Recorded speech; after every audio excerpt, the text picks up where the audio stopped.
形势，大家了解这个形势啊，是吧？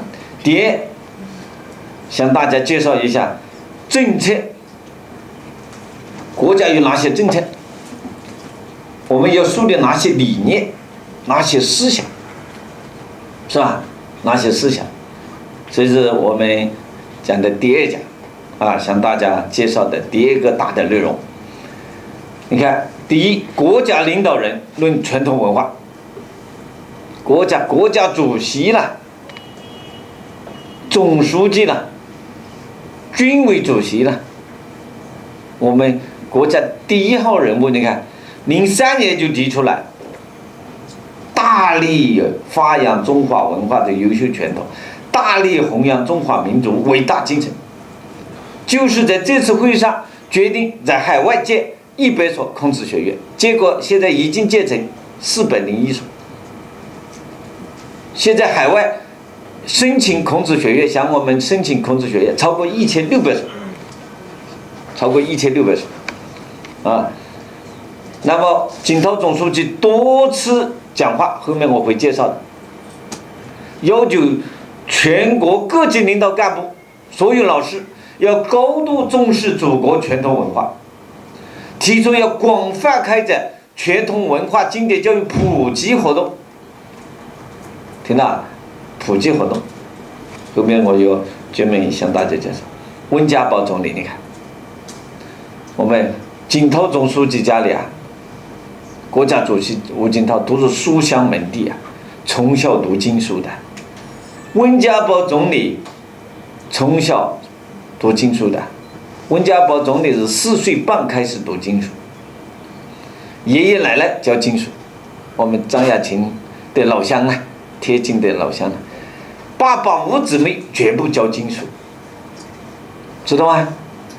温家宝总理的爸爸妈妈、姑姑都是教经书的，温家宝4岁半读经书，所以你看他读出个总理来了，啊，是吧？小布什家庭读出2个总统了，是吧？等一下后面我介绍，我们要把这些要介绍给我们社会，介绍我们家长，使大家了解我们中华传统文化的魅力和这些教育的意义。后面我专门讲的啊。习近平现在国家副主席啊，你看他在09年中央党校给省长、省委书记做报告，他要求所有干部要读经典，全国所有干部要读经典，你看了吧？领导干部要多读优秀传统文化书籍，经常接受优秀传统文化熏陶，看了吧？所以我们在座的好多老师、好多校长啊，我们有些领导还不知道中央的要求，啊，因为中央不重视，国家好重视，好重视。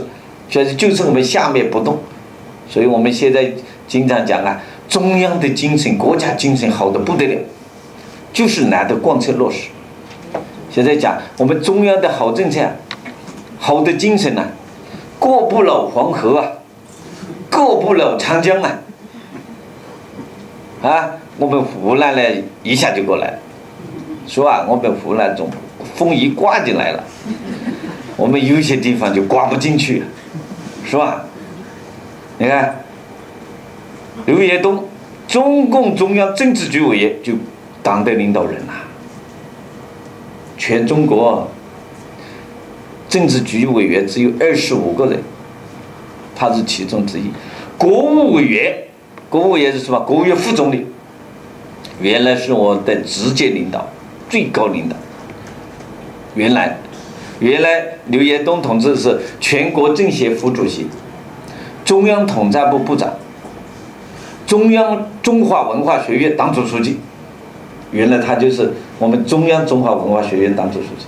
你看，这是他给我的批示，延东部长批给我的。你看怎么评价？后面特别后面几句，举行中华文化经典诵读活动，是学习中华文化、宣传中华、弘扬中华文化。后面4个字，创新之举。你看，国家领导人对我这个批示啊，创新之举，鼓励我们，是吧？第二，向大家介绍国家文件的精神。国家文件，这些文件是什么文件啊？我们大陆，我们中国最高会议就是中国共产党代表大会。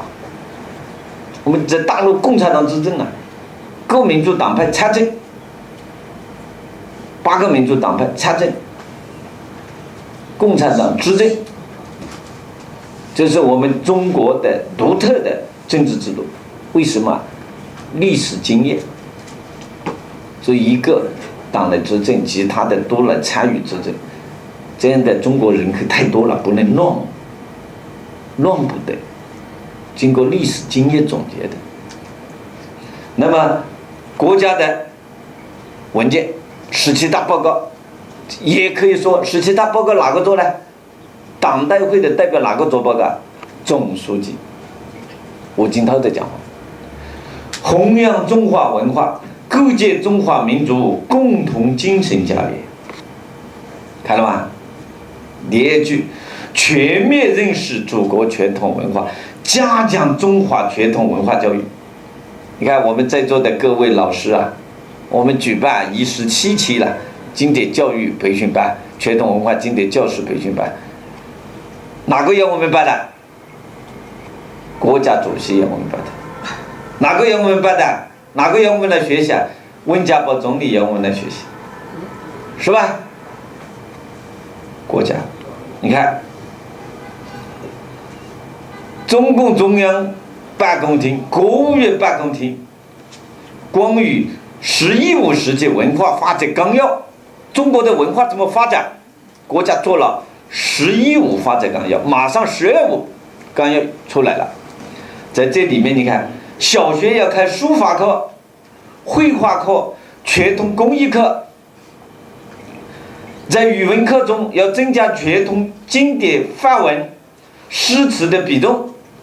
中小学各门学科都要结合学科特点，融入中华传统文化内容。各门学科，大学要开设中国语文课，加强传统文化教学研究基地。你看，都是国家最高的文件。你再看看教育部文件，现在我们很多教育学校都不知道，教育部下的文了。过去他讲教育部没文件，我们费很大的劲啊，做教育部工作了啊。我们讲教育部，原来我们推广经典教育啊，最大的阻力就是教育部啊，他就没下文。